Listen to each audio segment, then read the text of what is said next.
My name is Pamela Braid, and I'm the founder of a brand known as Adia by PD Braid. Adia by PD Braid is a jewelry design company, and we also curate amazing artisanal made items made in Nigeria and Africa in general. Beautiful things. I am also a development consultant, what I like to call an escaped architect, which means I studied design, and I'm also a sometime singer. So there's a lot going on. Today, I'm here to discuss about how adornment is a window to pre-colonial technology and trade in Nigeria and in southeastern Nigeria, of course, because I know where I am. I'm at the Igbo conference. I've always liked to believe that I was a history buff. When I started making my own jewelry a few years ago, and when I mean making jewelry, I mean actual metal smithing, working with silver, copper, brass, and gold, I immediately started to look back. And I was like, there seemed to be this vacuum. Growing up, I saw everybody really wearing, the English gold and Italian gold and the rest. And, now it's the Dubai thing. And as a history buff, I look back and I wondered to myself, where is all this? And when I started actually making metal pieces, a very curious thing happened to me. My eyes, as they say, opened. Yes, my eyes opened. I began to see more clearly. There's this Instagram handle that I love. It curates stories, history of the Igbo people of Nigeria and their neighbors, southeastern, Bight of Biafra, what it was called, back in the day. And it's called Ukuru. It's on Instagram. I believe they have a website and other things. And they curate a lot of images. A lot of the images in Ukuru are images I'd seen maybe 10 years ago or 20 years ago, because they were actually, a lot of them are actually images taken by British, colonial anthropologists who were actually sent as for field study to kind of document the people and their ways, as it were. So you have, pictures from 1910 and the rest of them. And when I started making jewelry, I've said this line like 5 times, my eyes opened. It was as if I was seeing what was in the pictures properly for the first time. I started to see jewelry worn by men, women, children, people in casual, they are dressed casually to work or what. There's some jewelry item on them. It could be metal, it could be if it's ceremonial, it could be ivory, it could be beads, it could be glass, it could be feathers, but adornment, as I like to call it, was a huge part of the the way and life of the people. And I noticed this. And the next question was, where is all this now? I couldn't fathom where it all went, because a lot of the aesthetic that I saw, the brass work in particular, I don't see it now. And I was very particular about viewing the metal work in particular, not just any old jewelry. And you would see these brass torque, this brass I would say almost like chokers or collars on people's necks. You would see brass circlets on their ankles. You would see the coil on the women's legs, the long coil that is wound around from the ankle up to under the knee in an expanding spiral. You would see this on children. You would see so much metal. And I always started to now deconstruct how these things were made. And it took me back to research. And the period that was documented was just at the cusp of change. In Nigeria, there's a famous archaeological excavation, the Iboku excavations. And these are a series of sites, not just one site, in the same area, which unearthed a huge mass of metalwork items, done by blacksmiths. There were bronze items, copper items, metalwork, amazingly intricate metalwork, cloth, glass beads. Some of them trade beads from, you could trace their way from maybe Europe, transatlantic trade, the sub-Saharan trade. So you had a glimpse of an hitherto undocumented in modern times major advanced metal works. Previously, we're just we study the Ife. We know about the Ife, the Benin, of which still is pretty much they've kept their techniques until now. We know of these ones, but we didn't know of the kind of objects produced at the Iboku sites. And these objects take us to the technology. People view adornments, trinkets, jewelry as something very frivolous. The production of these things require technology, they require science, they require a very precise knowledge of chemicals, reactions, between metals. To put these things together, you have to know how to mix the metals, for instance, to get your alloy. Brass doesn't just spring out from the ground. You actually have to, mix certain metals together. And these were very advanced people. Well, I don't want to use advanced people. It looks as if I'm talking about people in some kind of study. But this was sophisticated. Let me put it that way. This was a sophisticated society. And this was a fairly well-off society. Because for you to have metal to use as adornment, it means at the time, it meant a lot because metal was money. And you would also understand that a lot of the metal pieces at the time were tied to money because money was metal and cowries. I dare say that the coastal areas of Nigeria probably supplied much of this, the Nigeria and the rest of the coast, because there was no Nigeria then, probably supplied the currency, was part of the currency supply, which went all the way up to Sudan. So there was quite an amount of sophisticated trade as well going on. So it was a very intrinsic part of life, and it was complicated. People probably had to spend a lot of time learning their craft and passing it on to people, making innovations, sourcing their supplies from far and wide. I won't be surprised if some supplies came from across the seas, or deserts, which from the glass beads there we can see happened, and from the beads around people's necks.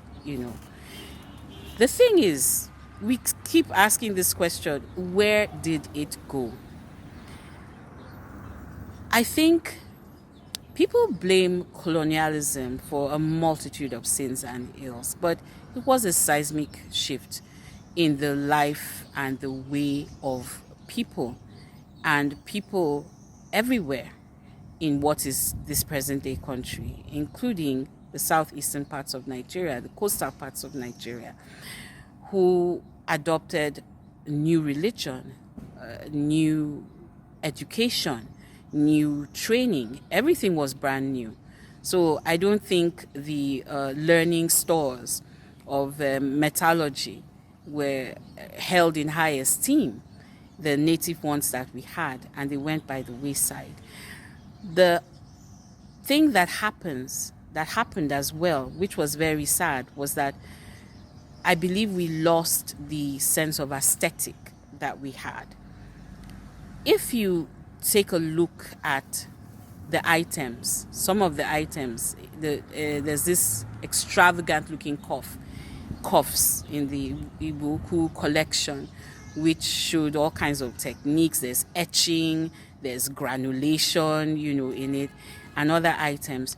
If you look at it, these cuffs would not be amiss in a high fashion runway now or high fashion magazine editorial. But to us, now, it looks other. It looks exotic. It looks like something that's not ours. It looks like something that can be exported to us. And that is indeed, really very sad. There are probably many other reasons that metallurgy and the tastes changed and the fate of blacksmiths.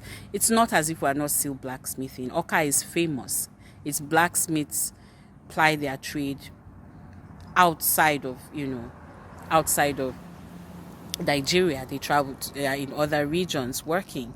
It is said that the metal smithing abilities traveled with the transatlantic slave trade, where they plied their I wouldn't say trade, of course not trade, because people are slaves, Pamela, not trade. And you see some of these designs in things like gates, fences, burglary proof, and other items like that. But the aesthetic, it's not evolved into any jewelry that we wear. Our jewelry has pretty much been taken over. I have a very strong affinity for what is termed ethnic jewelry. I've always bought pieces from anywhere I find myself in Nigeria or outside the shores of Nigeria and other African countries. And before I made my own pieces, I used to buy other pieces to sell. Invariably, when I put on pieces like this, anywhere I am in my own country, I'm asked, are you Nigerian? Are you a Black American? Are you a Jamaican? And I'm like, I know immediately it's because of the kind of jewelry I have on. Probably I have on cowries or brass or something like that. And I smiled. If I wore the pieces in those photographs now and stood at the same location in 2021, I would be asked, the pieces the ancestors of the people presently there wore, I would be asked where I'm from, because they wouldn't know what, these pieces are, what they look like, especially the metal worked pieces, not the beads.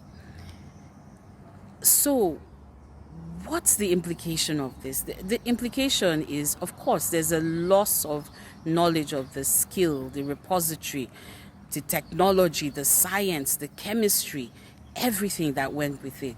And when we go to learn these things now, we are learning afresh some other canon and possibly lost brilliant ways of doing things that we could have known, before.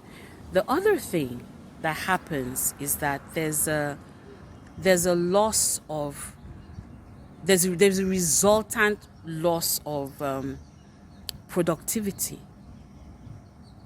Let me give you an example. If you wanted to buy these buttons, the Niger Delta people, love to wear, and Igbos in Ohafia, these buttons for the traditional shirts, they call the shirts etibo, the woko buttons, If you wanted to buy those buttons now in Nigeria and you wanted the cheap ones, they are made in China buttons for Nigerian traditional dress shirts. Because of this this break in transmission with the evolution of our metallurgy for jewelry. And if you wanted, again, to buy a high-end set, maybe something made of gold or silver or, something of better quality, you would go to Dubai. And there are shops, or a shop in Dubai, I think there's more than one, that has jewelry that caters to the Nigerian southeastern, south aesthetic, to be specific.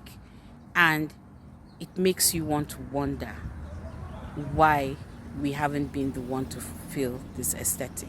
I'm not here to tell you why. We're just here to generate a discussion and think very deeply about it.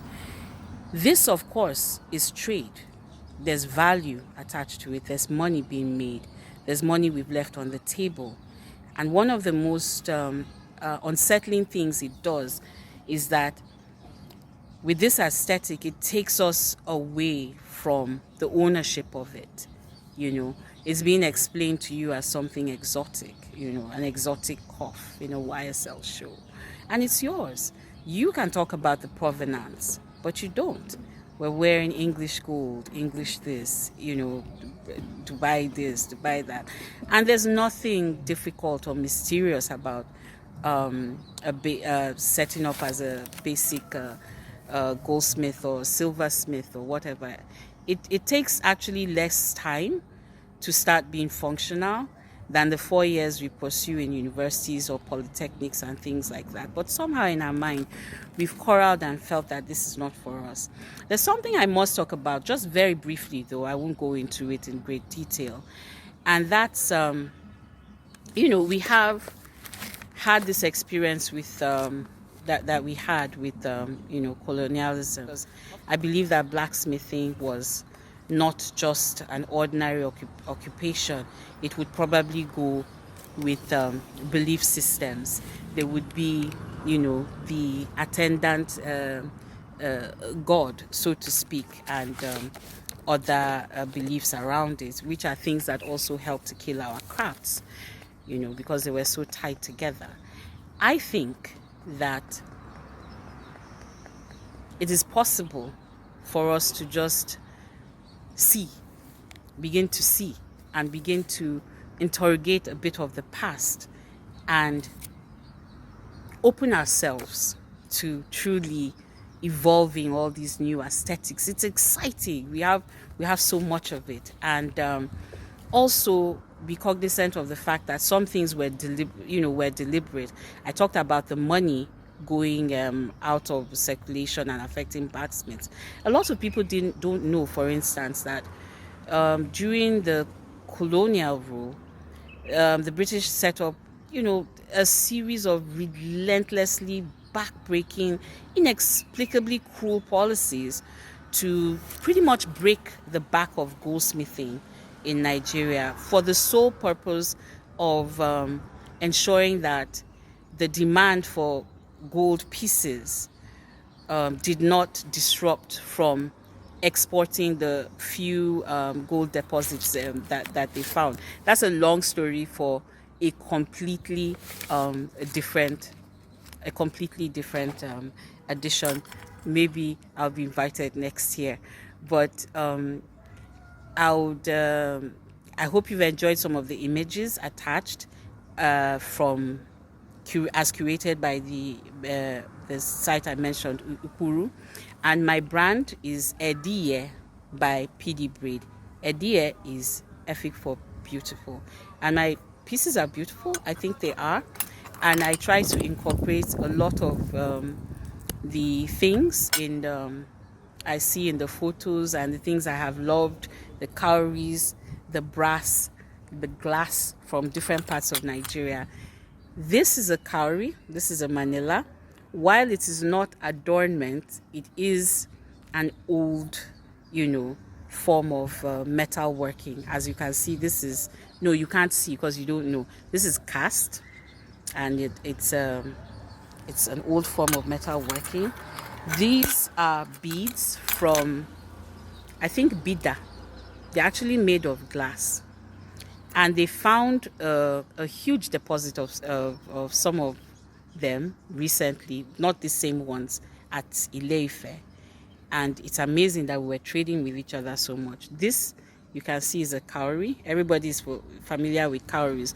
Unfortunately, they are so demonized now that every African magic film where evil is being cooked up, there's somebody clad in some cowrie, kind of outfit.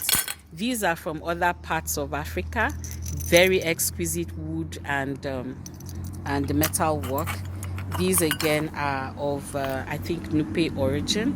And I wish I had the funds to do an archaeological dig at some of the remaining excavation sites. I hope that this happens soon in the southeast.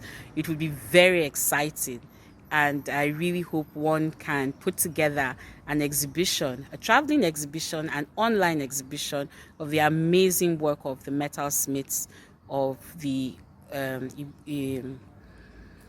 Igboku time. And I forgot to say that those things excavated were dated from anything between the 9th century to the 17th century. So these were way before the colonial era photos you see in those places, which means that the level of craft and knowledge had even already begun to erode.